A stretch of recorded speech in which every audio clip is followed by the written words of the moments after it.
खंडवा में जनता परेशान, न पुलिस सुनवाई कर रही, न प्रशासन सहायता दे रहा।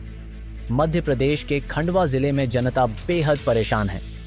ग्राम मोकल गांव के दरियाब सिंह, आजम खान और मांगीलाल ने बताया कि पिछले 50 वर्षों से उनके खेत हैं। पड़ोसी ने उनकी जमीन गांव के जाहिर लोहार को बेच दी।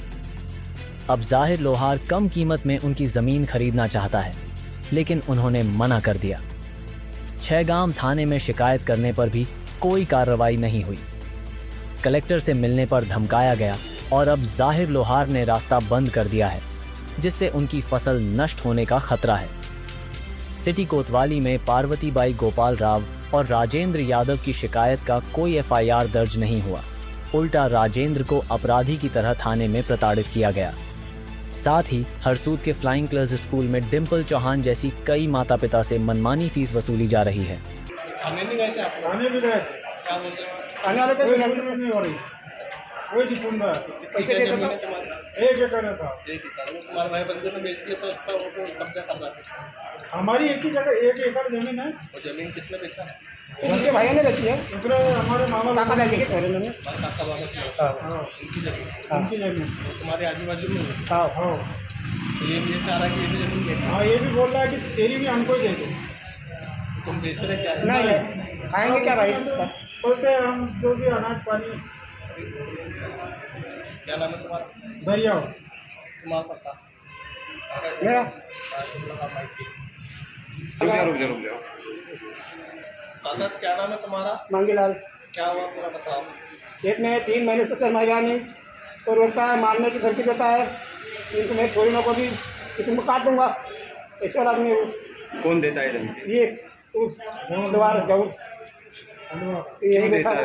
क्या है वहाँ पर उनका? उसकी जमीन है ना, मोदी तो उसने। किससे खरीदी जमीन? वो हमारे काका दादी से। अच्छा, तो क्या तकलीफ आ रही है आप लोगों को? तो रास्ता बंद कर दो ना हमारा। तो आपका रास्ता पहले कहाँ से था? पहले वहीं से था रास्ता सर। अब उसने भी तो बंद कर दिया, बोले मैं प्लाट बेच के बेचूंगा।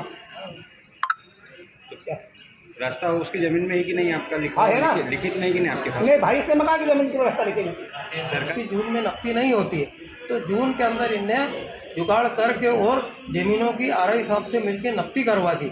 और नकदी कराने के बाद हम लोगों ने तत्काल दूसरी रोज तहसीलदार साहब, कलेक्टर साहब को आवेदन दिया कि नकदी गलत हो रही है, गर्मी में इसकी ज़मीन भी करा ले हमारी भी, लेकिन इन्हें माना नहीं और नकदी करा के तार फिनिशिंग करा दी। तार फिनिशिंग होने के बाद कोई भी फसलों में हम ना तो कोल्पा घेरने गए ना दवाई, और इस प्रकार हमारे अलावा और भी 5-7 किसान की ज़मीनें ऐसी पड़ी है, शिकायतें कर रहे हैं, लेकिन कोई कार्रवाई नहीं। उसके बाद 10 तारीख को इनके पास आदेश था गिरजा भाई के पास रास्ते का, जो जरूर के लेने से पहले की ज़मीन का रास्ता, पहले के किसानों पास से रास्ता था, मेरी ज़मीन में से भी था। राजेंद्र यादव।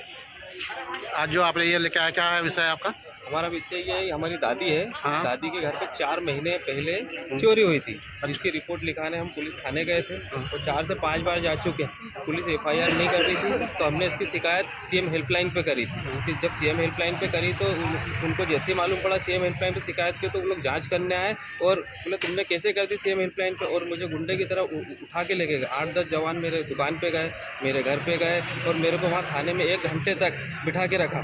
वो बोले तेरे को गरीब लोगों की मदद करने का ठेका ले रखा, बोले तूने।